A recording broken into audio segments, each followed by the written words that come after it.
Hey, how you doing? It's Mike with the BBQ Depot. Today we're going to go over some of our little jump wires and adapter wires we have. We have a lot of questions on what people need to do with them. So we have a 03751, goes from a round to a spade, which is a flat. We have a 03198. It'll turn a spade into a female round. And then we have the 03197, which basically is a closeout wire.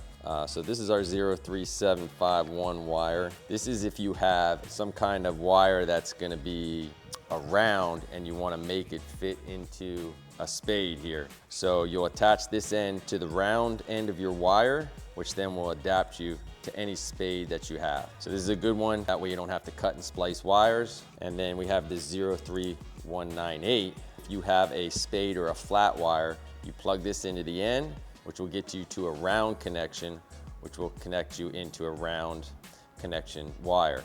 And this is, like I said, this is always good because then you don't have to cut and splice any wires. It makes it real easy. The one thing that we do suggest is on this end here, when you attach the wires, maybe just wrap a little electrical tape on it. That way you won't get any arcing or anything like that. So this is our 03197 closeout wire. So if you happen to have a spade with multiple outlets on it and you're not using, like let's say you have a 4-burner grill and you just want to use 2 electrodes, you have to connect these 2 together. So what you'll do is you'll kind of find your wires here, you'll plug them in, and you'll connect these 2, which will allow your ignition to light on the 2. So this is a closeout wire, so if you have too many open ports on here, this will work and help your ignition ignite better and make everything run a little smoother. So these are our adapter wires that we do carry. If you have any questions in regards to any of these items or any other items, you can call us toll free,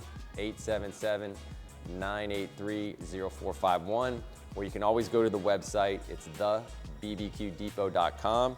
You can email us if you want to do a video, show you how to do it. Again, if you have any questions, just give us a holler. Let us know. Thank you.